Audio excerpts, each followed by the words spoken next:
2023 में इस साल मां दुर्गा हाथी पर सवार होकर पृथ्वी लोक में पधारेंगे।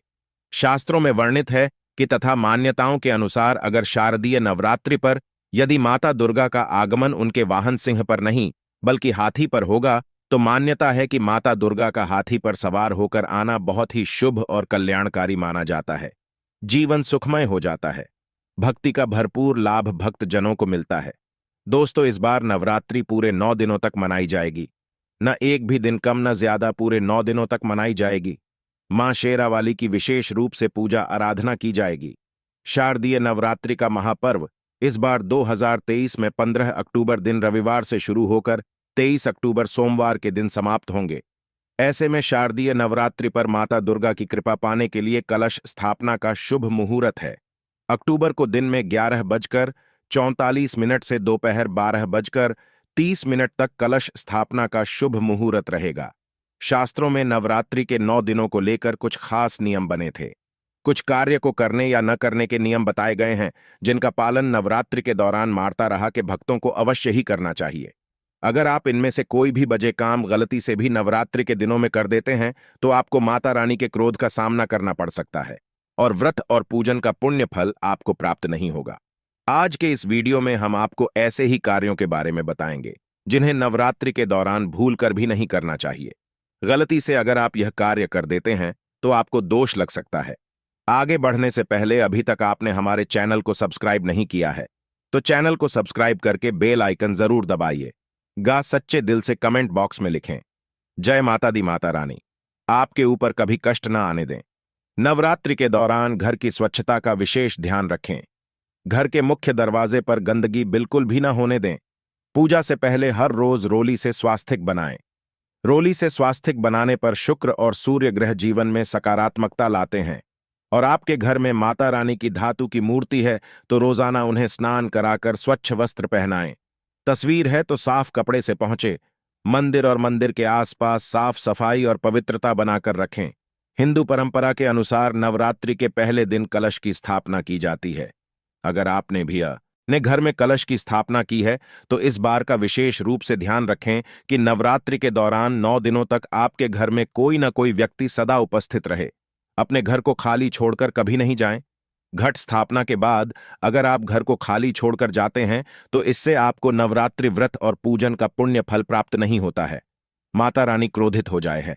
दोस्तों, जरा आप ही सोचिए, नवरात्रि के पूरे 9 दिनों तक माता रानी आपके घर में आती है और आप ऐसे में माता को अकेला छोड़ देंगे तो मां को बुरा लगेगा और वह आपके घर से हमेशा हमेशा के लिए चली जाएंगी।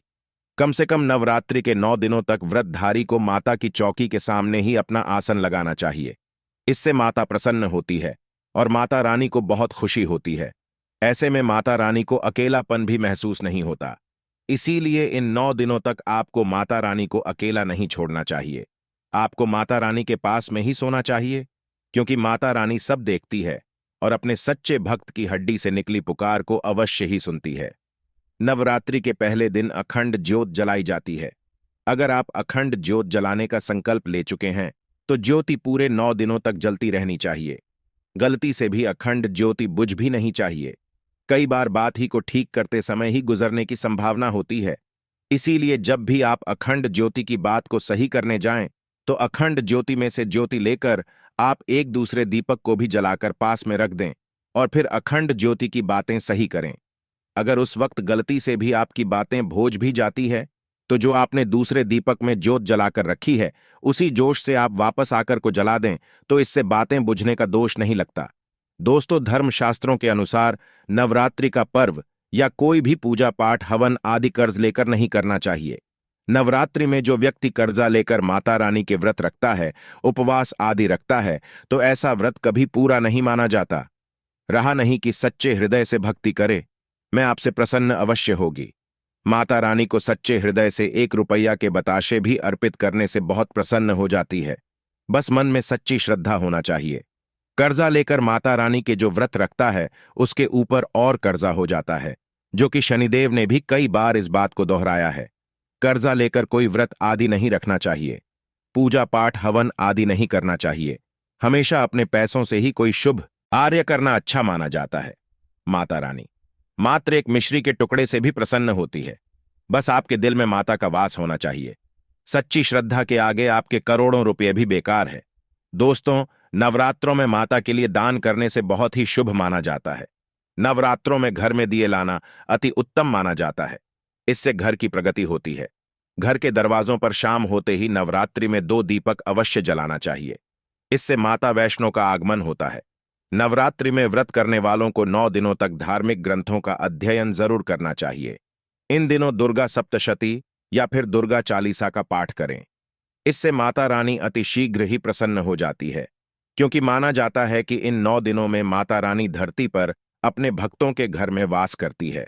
इसीलिए इन 9 दिनों का पूरा पूरा लाभ उठाएं और मात्र आने की कृपा प्राप्त करने के लिए अधिक से अधिक माता रानी की आराधना करें। नवरात्रि के दौरान कलश के नीचे जो आप चावल रखते हैं, उसका आप क्या करें? नवरात्रि समाप्त होने के बाद उसे आप पक्षियों को खिला दें या फिर पीपल के पेड़ के नीचे रखा है, बहुत ही शुभ माना जाता है। इन चावलों को इधर उधर मत भेजना, नहीं तो आपको व्रत का पुण्य फल प्राप्त नहीं होगा। और दीपक का बचा हुआ तेल भी किसी पेड़ के नीचे रखा है या किसी जमीन में दबा दें। तेल को इधर उधर गलती से भी मत फेंकना। इन 9 दिनों में भूलकर भी बात बेबात लड़ाई झगड़ा क्रोध इत्यादि नहीं करना चाहिए। माता रानी को क्रोध बिल्कुल भी पसंद नहीं है। शास्त्रों में बताया जाता है कि जिस घर में क्लेश होता है वहां महालक्ष्मी कभी नहीं आती। ऐसे घर में गरीबी और दरिद्रता वास करती है। उन्हें मां दुर्गा के क्रोध का सामना करना पड़ सकता है। हमारी संस्कृति में कन्याओं को मां दुर्गा का स्वरूप माना गया है। इसीलिए नवरात्रि में कन्या पूजन का बड़ा ही महत्व माना जाता है। नवरात्रि के व्रत और कन्या पूजन के बिना अधूरे माने जाते हैं। इसीलिए नवरात्रि के दौरान भूलकर भी किसी कन्या यह महिला का अपमान न होने दें। उन्हें दुख न पहुंचाए, उनका पूरा सम्मान करें, नहीं तो मां दुर्गा नाराज हो जाती है।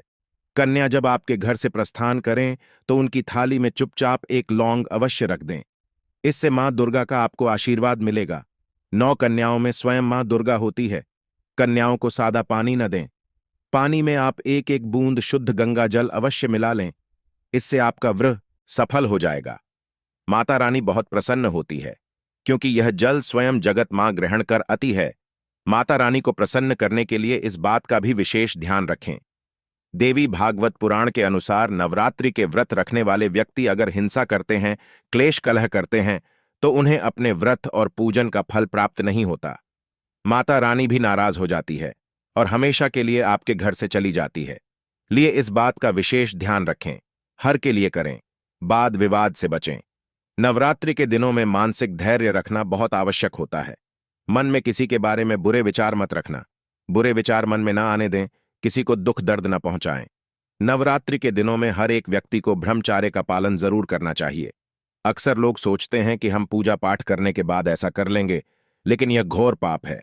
माता रानी क्रोधित हो जाती है और व्रत खंडित हो जाता है। आपको बता दें, माता रानी का श्राप आपको लग सकता है। मां की पूजा अर्चना पवित्र मन से करने से ही मां प्रसन्न होती है। इसीलिए इन दिनों में शारीरिक संबंध कभी नहीं बनाने चाहिए। दोस्तों, नवरात्रि के शुभ अवसर पर सात्विकता का भी विशेष ध्यान रखना चाहिए। नवरात्रि के व्रत का पूरा लाभ पाने के लिए आपके आहार विहार और विचारों में तामसिकता नहीं होनी चाहिए।